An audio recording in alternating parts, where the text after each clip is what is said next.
questions about lupus. For example, why do the cells in the immune system switch to become autoreactive? Why do they attack self instead of doing their normal job? Why do some patients get kidney disease and others don't?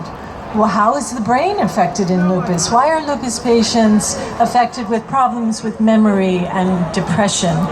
And to answer all of these questions really demands that we understand mechanisms of disease. We need to know exactly how that cell decides to turn around and start attacking the lungs or attacking the kidneys.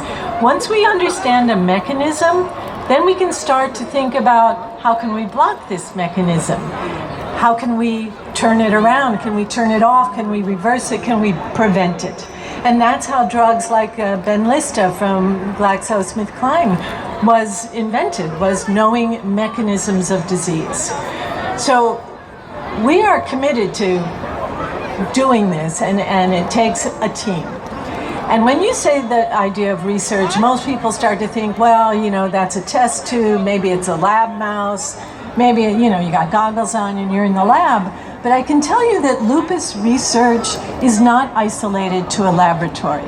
We rely on a partnership with our patients and with healthy people who volunteer to participate in our research studies so that we can move our understanding of this disease forward. Because that seems to be one of the only ways we're going to conquer this disease. And let me just give you an example of how this works. So lupus patients for years and years have noted the fact that they have trouble with memory. They have trouble with concentration, and they're frequently depressed. And for years and years, we didn't know why. Is it because of the medication? Is it because of another reason? You're having stress at your job or your life? We didn't know. After many years of research in the laboratory, Dr. Betty Diamond discovered that some of the antibodies in lupus get into the brain and they cause memory problems. So that's lupus itself causing this problem. And thanks to a group of lupus patients and healthy volunteers who participated in our trials, studying this, we've now determined that a similar mechanism is occurring in our lupus patients. So this is one example of how the research from the laboratory then was translated to human disease, and we are now ready to start a clinical trial to reverse that process. And that's how this works. It takes a partnership. And I just want to say that, you know, a lot of people will have reasons. There are lots and lots of reasons. We're busy, we're distracted. A lot of reasons not to do research or participate. But I want to focus on three really important reasons to think about participating in lupus research. One of these is hope. Participation in research gives us hope because everybody here that's living with lupus and all the people who love them and support them and their caregivers, we know how tough this disease is.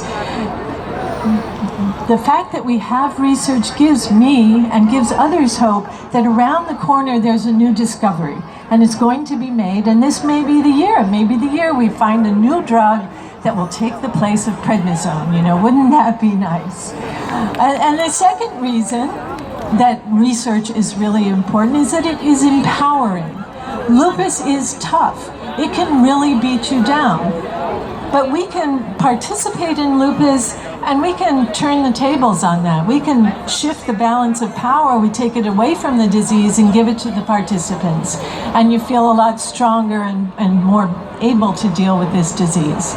And the final reason that research in lupus is so important is that it gives us a path to move forward.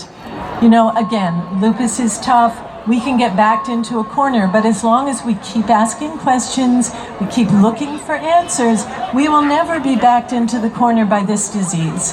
So think about it. I want to have everybody thinking about the hope and the empowerment and the moving forward that research gives to us. And thank you all for participating.